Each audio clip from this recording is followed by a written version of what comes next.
Are you ready for another episode of the Maverick Makers podcast? Well, let's go. This week we have Mary Zamil. Mary is a registered psychotherapist, and as a dedicated therapist, Mary brings a truly exceptional perspective to the field of mental health and well-being. Her journey is a powerful testament to the resilience of the human spirit and the transformative potential of mind-body practices. Mary's professional expertise is enriched by her personal experiences, giving her a deep and empathetic understanding of the challenges individuals face when navigating personal hardships. Having lived with anxiety herself, Mary possesses an intimate understanding of the complexities of this condition. Rather than allowing anxiety to dominate her life, she embarked on a profound journey of self-discovery and growth, embracing mind-body practices as essential tools for personal transformation. Through mindfulness, meditation, yoga, and breathwork, Mary not only managed her anxiety, but also cultivated a deeper sense of presence, resilience, and overall well-being. Mary is also the founder of Mind Multitudes, a growing practice that integrates these practices of mind, body, and soul with psychotherapy. It is truly progressive. You are going to love her insights and thoughts about that whole mind-body connection. Let's go when you're ready.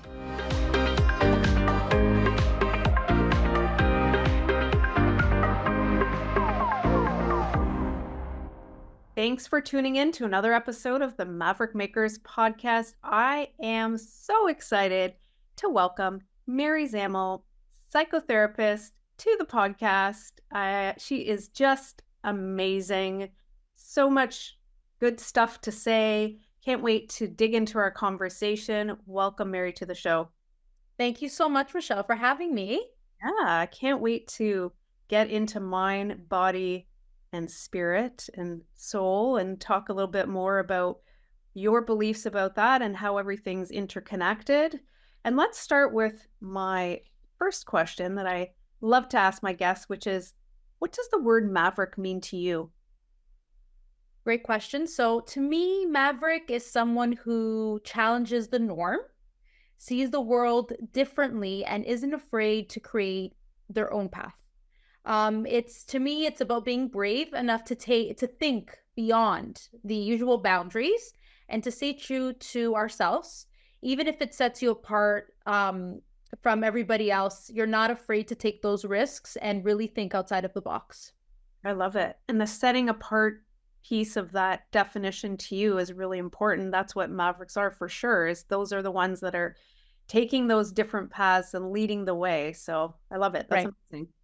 Let's talk about your specific maverick journey. How did you get into psychotherapy? Yeah, sure. I love when people ask me this question because to me, it really started when I was about 8 years old.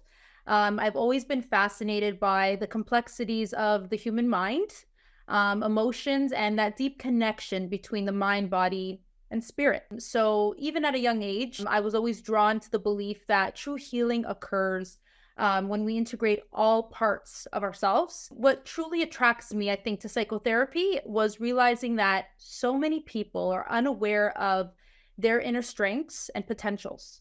The idea of helping others discover their hidden abilities really helps guide towards that self-discovery piece and empowering them to overcome challenges and limitations that resonated really deeply within myself. My own life experiences, challenges, and meaningful encounters with people from all walks of life naturally led me to this profession. For me, becoming a psychotherapist really felt like the perfect evolution of my journey. It has allowed me to help others navigate their inner worlds and with more clarity and compassion and just self-awareness. And to me, it's just such a profound gift to connect with people from different nationalities, backgrounds, and to be part of their healing journey. So that to me it means the world, really, just to see them transform and share their stories with me. It's more than I could ask for. So at 8 years old, this is, that was your path. You're like, this is for me. That's amazing. This is it. That's quite insightful as, 8 years old. That's amazing. And tell me about Mind Multitudes. So what did you create here? So My approach really is all about focusing on different, integrating different dimensions of self. So therapy to me, it's not just about, talking about one's issues, but it's truly understanding how the body holds onto trauma, how the mind can be both powerful, and also ways to challenge adversity with using skill sets that we have on a deeper level. So I believe in using different combinations of somatic practices, mindfulness, and when to appropriately use principles tailored to each individual. So the goal is to help clients reconnect with themselves as a whole rather than compartmentalizing their healing into separate parts. And the concept really of the mind body wellness approach, it came to life. It actually started with a client who experienced a severe panic attack.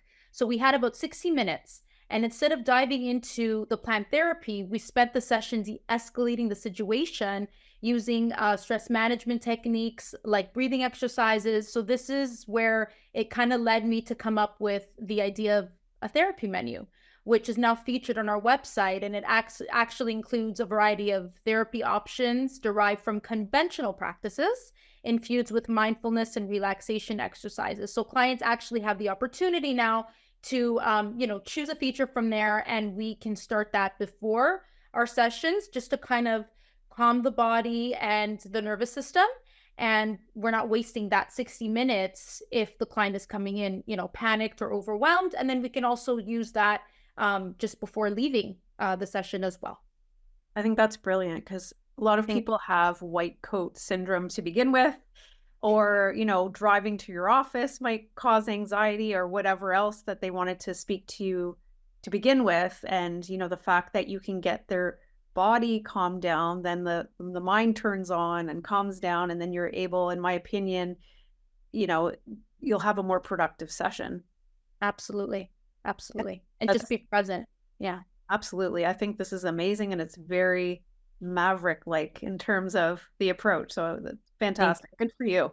Thank you Why are very you much. so passionate about helping people?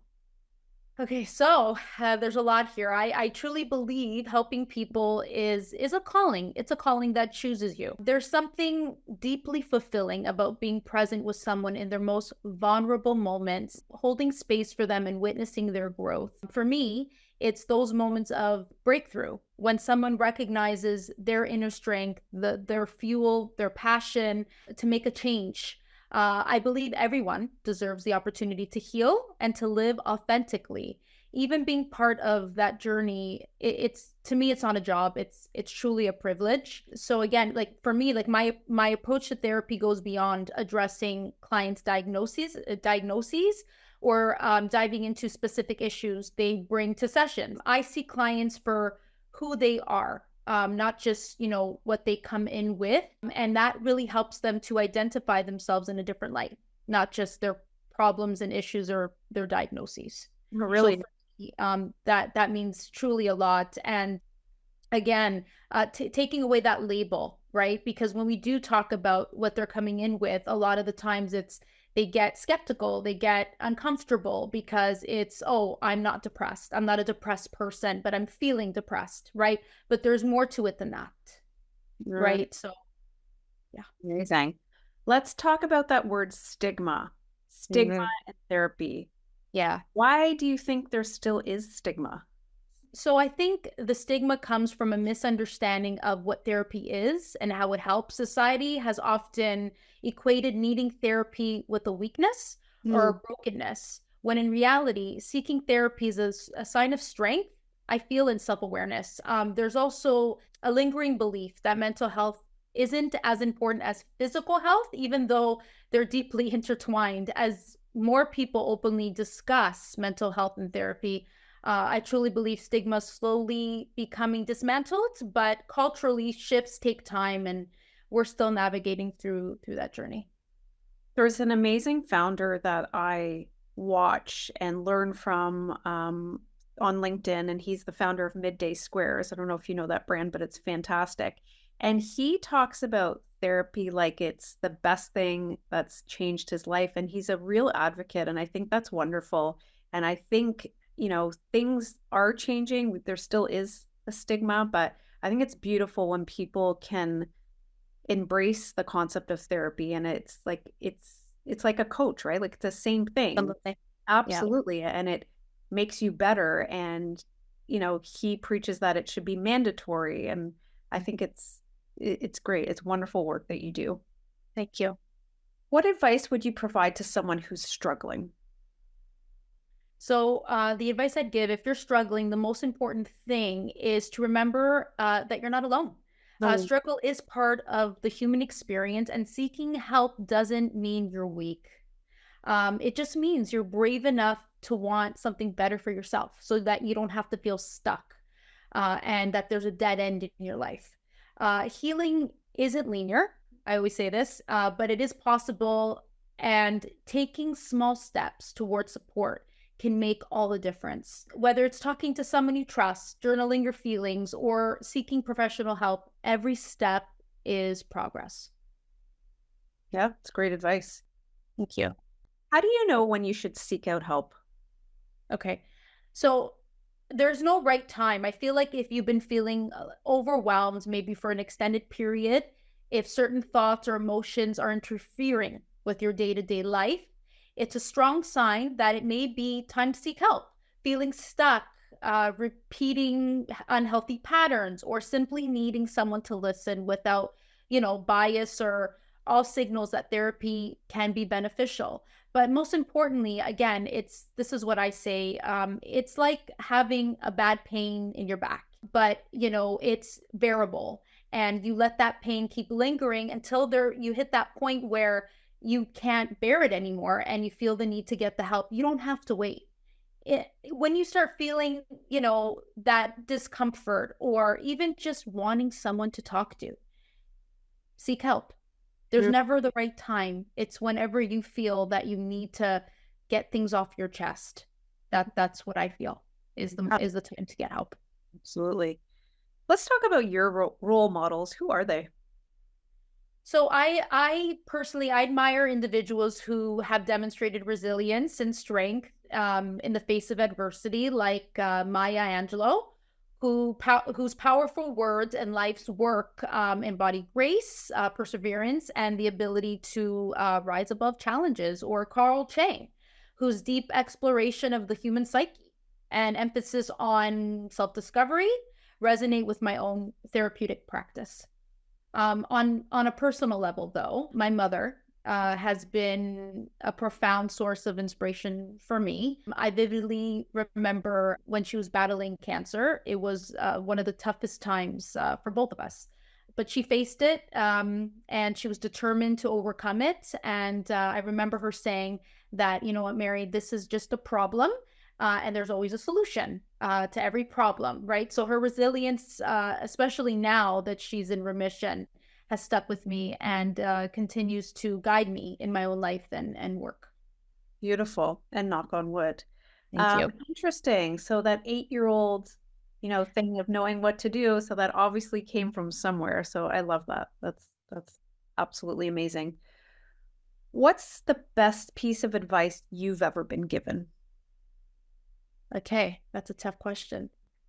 What really resonates with me is you're not in your thoughts. It's simple, but to me, it's profoundly freeing because we often believe that our thoughts define us, but they're just a part of our internal dialogue. When we learn to observe them without attaching our identity to them, we gain power over them rather than letting them control us. So to me, that's probably one of the best advices someone gave me. And it really helps me in my therapy practice because a lot of clients that come to me think, well, how do I, overcome this? How do I tackle this? So I feel like a lot of times we do get stuck in these thoughts and we constantly ruminate and don't know how to disconnect from it.